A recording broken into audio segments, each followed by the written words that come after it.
want to first of all thank the opportunity to be able to share this. This is an incredible thing. Unfortunately, the city of Norfolk and our region got to understand deeply where it says in Tehillim, Hoshini Elohim ki bo'u mayim b'nafesh. Save me, O God, for water has come up to my soul. Devati bizen mitzula ve'in mamad basi mamaki mayim shiboles shetafasni. I have sunk in muddy depths. There is no place to stand. I've come into the deep water, and the current has swept me away. We said this Tehillim over and over again in its entirety last week. And I can tell you what happened. Maybe some of you have seen on the news, much of the news was fake news, mamish. Much of the news was not true. I want to try to just tell the story a little bit to understand the tragedy that occurred in Norfolk and how we lost one of our incredible chaverim just this last week. Last Tuesday, a group of boys, my 10-year-old son being one of them, middle school boys from Norfolk, were in a camp. The camp was run by two rabbis, Rabbi Loiterman and Rabbi Bauman. And they decided on that day they were taking the boys to a nature reserve. And the nature reserve is hiking and it's beautiful, it's incredible, and it goes right by the Atlantic Ocean. It was not a public beach.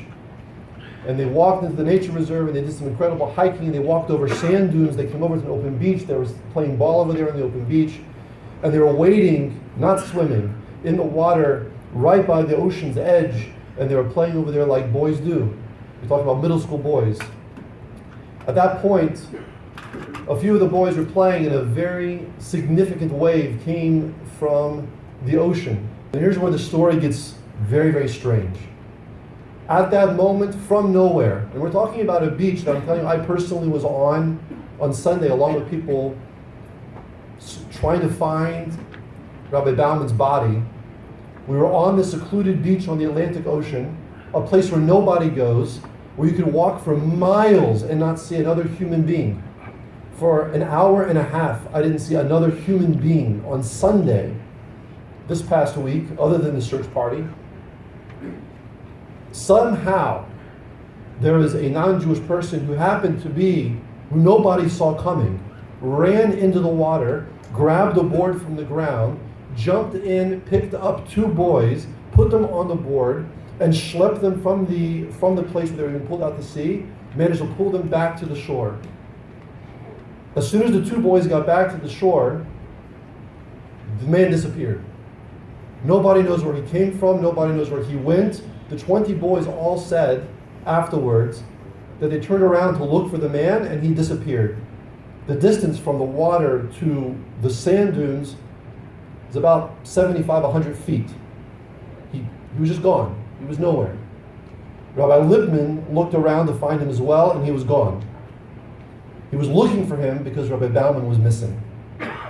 When the boys came back, unfortunately Rabbi Bauman did not. The 20 boys were standing at the shoreline. We're talking about 4th graders to 8th graders, 20 boys. And they looked out, they were into the water, and they saw Rabbi Bauman. He went under the water. He popped up, according to the testimony of a few of the boys, he popped up one more time, they saw his head, and then he went down again. This is their Rebbi. You have to understand, these boys' Rebbi. They watched him drown. His son was one of the boys. It was a travesty. It was an unbelievable event.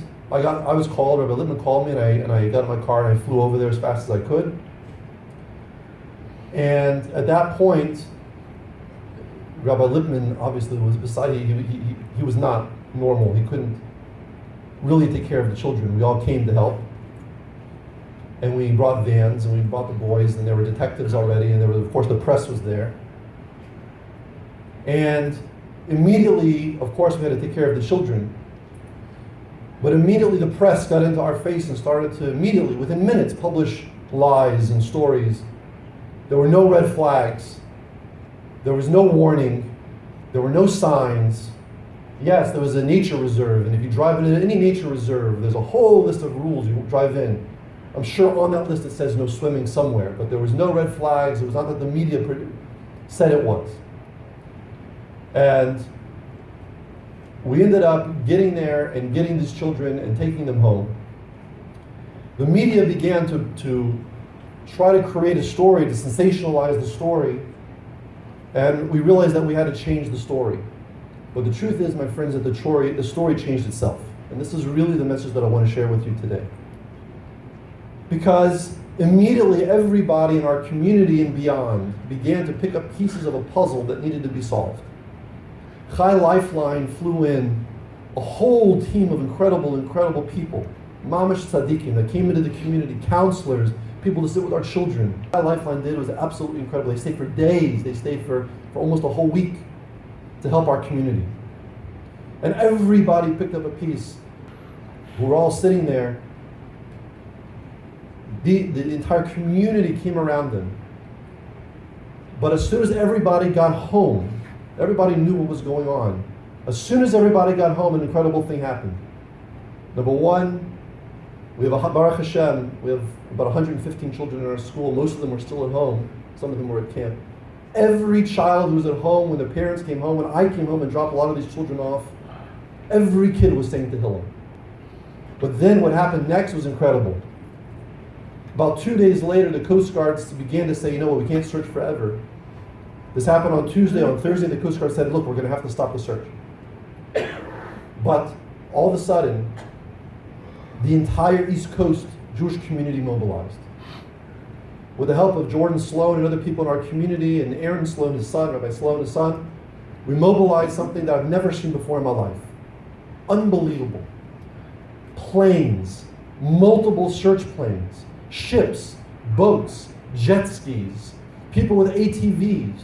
Things showed up on the beach. The Coast Guard said they've never seen anything like it before. They reported to Coast Guards around the country. They said nothing like this. They took videos and pictures.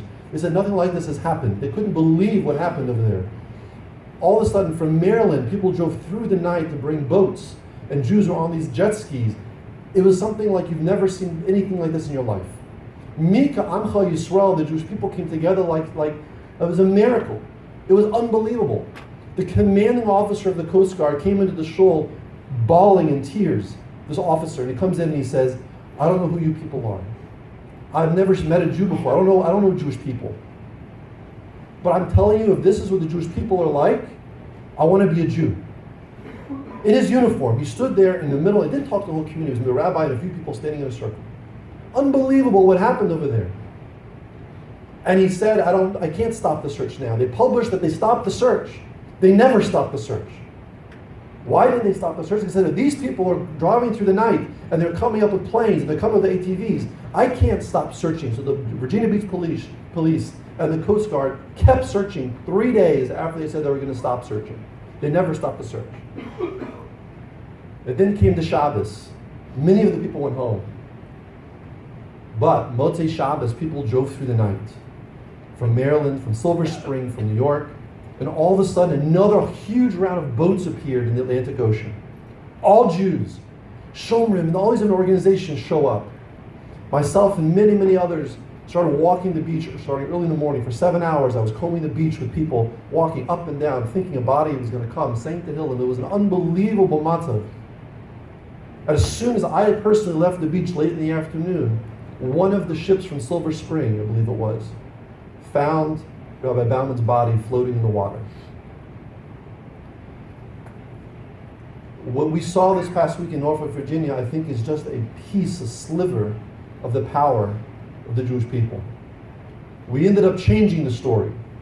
The story became not what happened with those boys and these two rabbis, but the local ABC affiliate, Erev Shabbos, called me up and they said, we have a new story we would like to run.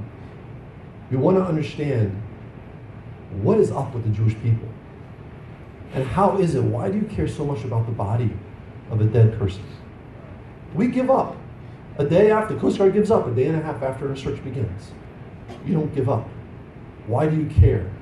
And we did a huge story in Virginia on the news that was featured about why the Jewish people care.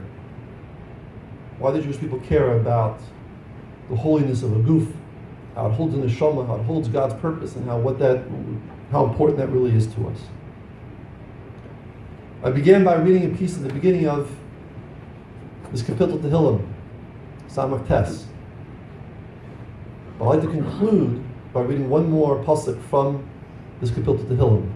Right after it says, I have sunk in muddy depths and there is no place to stand. I have come into deep water and the current has swept me away. It says the following. Baba misa'aros roshi sinoi chinam atmu mitzmisai ovai sheker asher lo gezalti az ashiv. Those who hate me for nothing are more numerous than the hairs of my head. Mighty are those who would cut me off, who are my enemies because of lies. What I did not steal, I will then return. My friends in Norfolk, the conversation is not just about this matzah. The conversation is that as we begin the 3 weeks, very, very, very soon, this is a lesson for us. We come and we say, why do we hate? Why do others hate? And what can we do to solve this problem? Maybe this is a lesson. Rabbi Bauman Z, who passed away, who gave an unbelievable, his whole life to Torah, and his whole life to our children. Maybe this is something we can take out of it, a little sliver, that we can make our 3 weeks more powerful. We can think of Rabbi Bauman Hashem, and his schus, we should be able to build a base and make this from here of Yom Yom.